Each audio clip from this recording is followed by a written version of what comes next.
Yes, hello once again, and another very warm welcome back to your favourite classic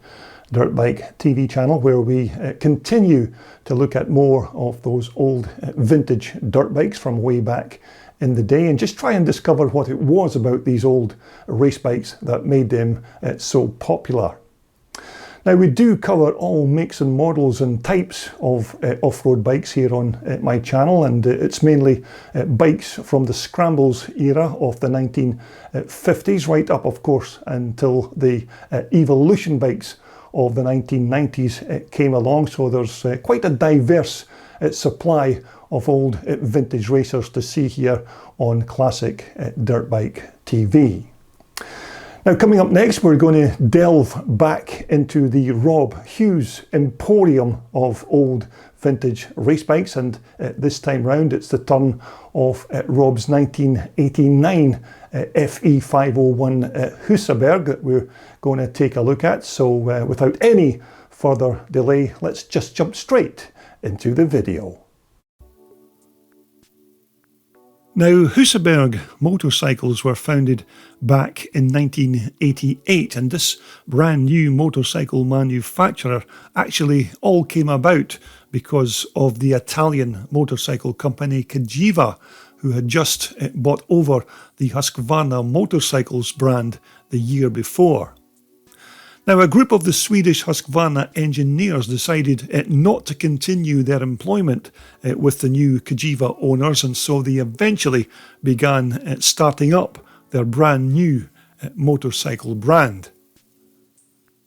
Now, these ex-Husqvarna engineers were led by Thomas Gustafsson, Ruben Hellman, Urban Larsson, Bjorn Elwin and Roland Soderquist, who all set up their new venture in an old woodshed in Lake Vattern in the town of Husaberg, from which, of course, the company name is derived. Now, in actual fact, the Husaberg motorcycle name only really became official when Gustafsson entered an enduro race on one of his new bikes, which at that point didn't actually have a title, but he was asked by a race official on the day to name the make and model of his motorcycle, so he had to make up something pretty quick, and then it submitted the name Husaberg, which of course the company continued to use in the coming years. Now, our particular Husaberg here is another gem from the Rob Hughes Classic collection, and this 1989 bike was one of the very first Husabergs that were imported into the UK by Dave Clark Racing in Preston, Lancashire, who at that time was an official Husaberg dealer back in the day. Now, this bike here is not a fully original example as it would have been back in '89, but nonetheless it's still a cracking example of one of these iconic Swedish-born dirt bikes. Now, as you can see, the bike's chassis is made of tubular steel and is loosely based around the 510 Husqvarna frame of that same year, although naturally the bike's rear swing arm is a completely different part altogether.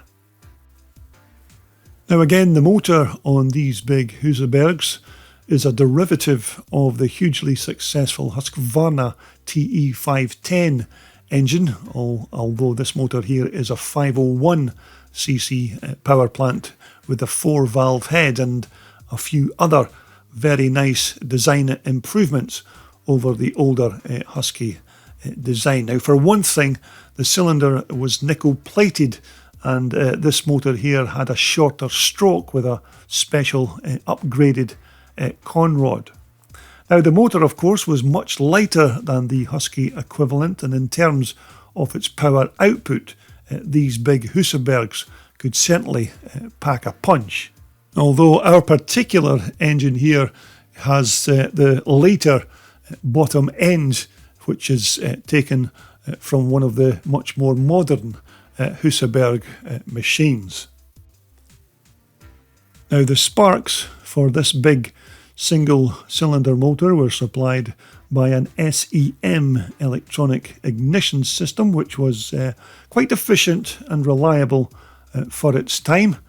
And again, these big four-banger Husabergs did like a drink, and to keep its thirst quenched, it used this big Delorto carburetor to feed it with its fuel. And when these motors were working hard on the track, the gas could certainly flow through this unit at an alarming rate.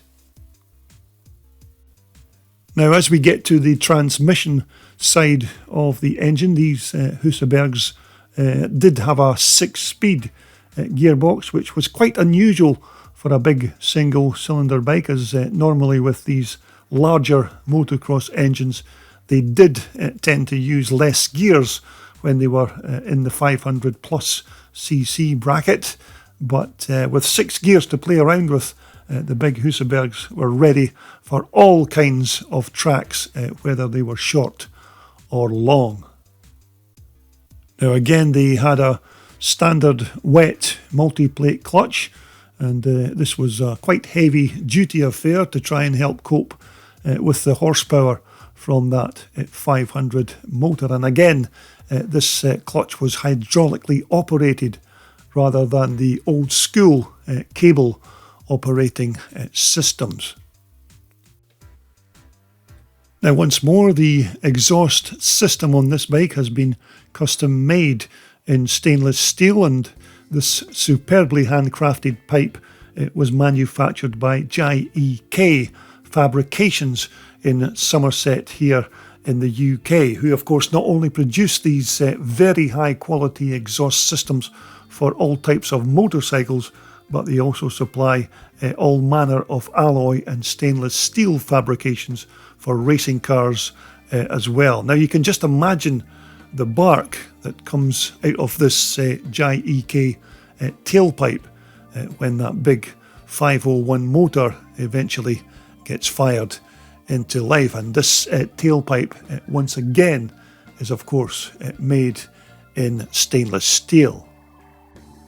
And again, these big single-cylinder Husaberg motors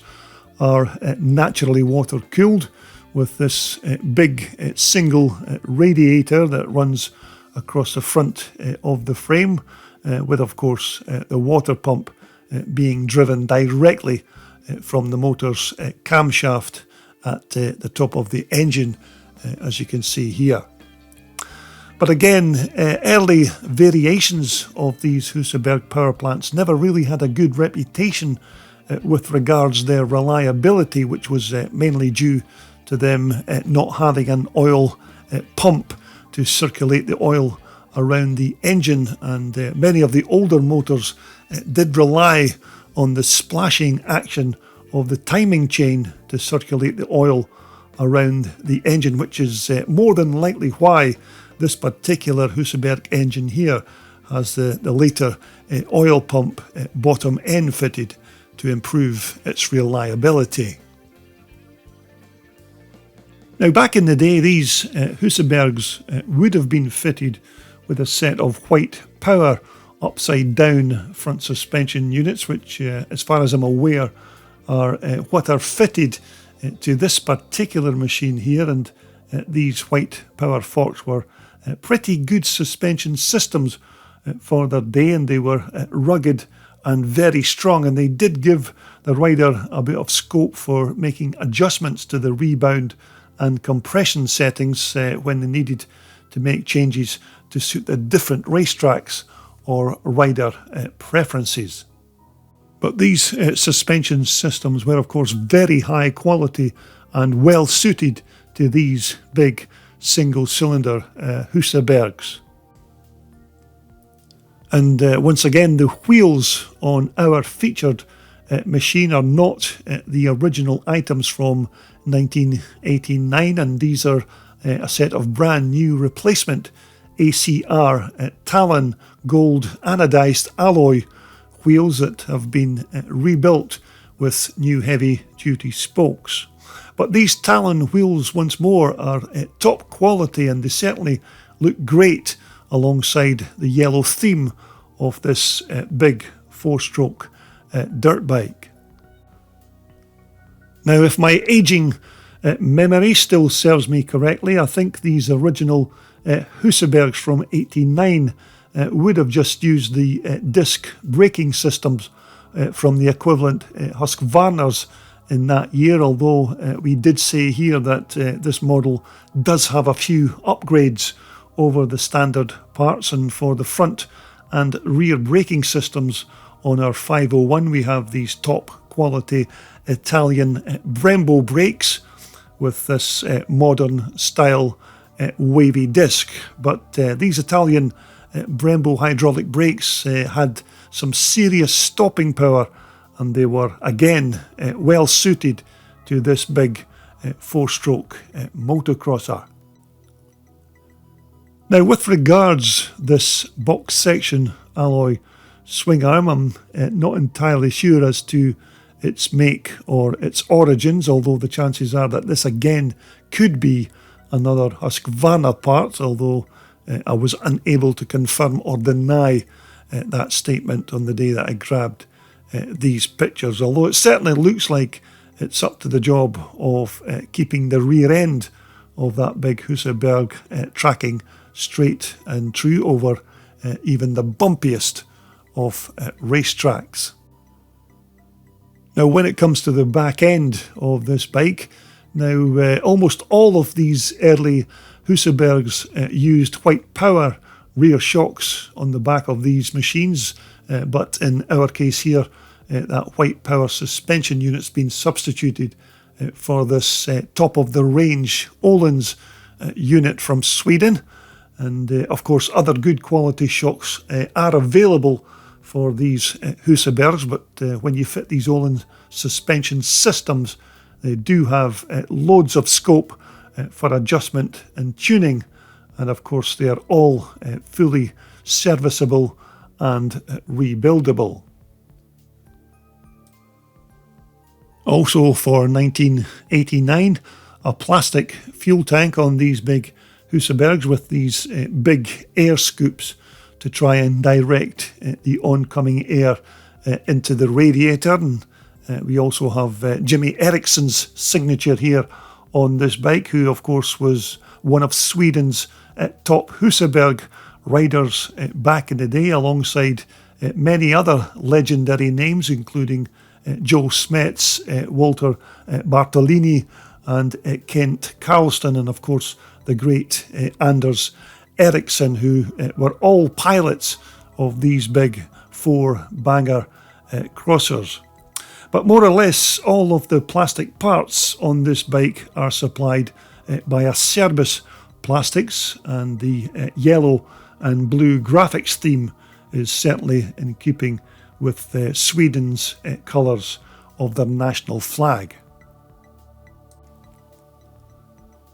And once again, you can see here that the bike's seat has been customised with this quite unique seat cover, and it also has the relatively modern styling that continues the front of the seat over the rear of the fuel tank, so that the rider can shift his weight over the front of the bike if he just wants to help it make a quick turn. Although, again, another quality item, and certainly adds to the overall functional looks of this superb looking bike. But this Husaberg seat was certainly not too a bad place to rest your backside on between the bumps. And so as we move along to the bike's business end, we have more quality parts here fitted at the controls, with a good pair of rental handlebars with their associated crossbar bracing and bar pad. Now, also fitted on the clutch side, we have the compulsory engine kill switch, and of course that very important decompressor lever, just to help you turn over that 501 engine to get it into the right position for starting. Now, the handlebar grips are obviously supplied by Circuit, although that unique throttle gasser is actually made by Foxy Race Products, who mainly supply parts for speedway bikes, but naturally they can still be put to good use on your old motocrosser if required. Now, in terms of their actual achievements on the racetracks, these Husabergs still did quite well, and they did win 6 World Enduro Championship titles and 3 Junior World Championships. So although Husaberg's history was relatively short, they still made their mark on the world off-road stage. But as I said earlier, this 1989 bike is not an original machine from that year, and this featured FE 501, which of course stands for 4-stroke enduro, will be ridden by Rob Hughes' son Joel in 2022 when he competes on this bike in the UK's National Evolution Championship this year. So maybe if you're out and about at any of those Evolution rounds in the UK during 2022, you might see Joel in action on this very quick machine. And despite the reputation that these early Husabergs had with no oil pump on the motor and the engine lubrication problems they encountered with engine blow-ups, once the Husaberg engineers had sorted out that particular niggle, these big 4-banger crossers were as powerful and as quick as any other 500 on the track. Although at the end of the day, you have to admit, original or not, this big 4-stroker just oozes attitude,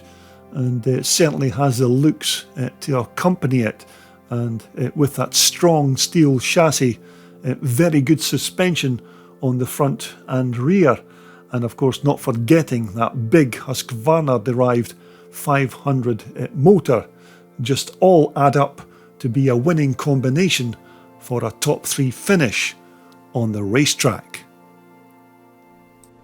Well, there you have it. I do hope you enjoyed that brief walk around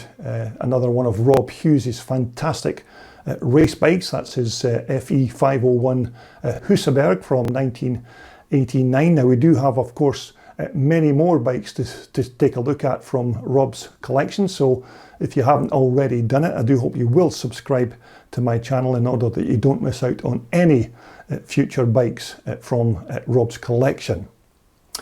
So coming up next on my channel, we're going to take a look at this lovely British classic. Now this is a 1972 Wassell Sachs 125, and this is a very rare bike that belongs to British motocross racer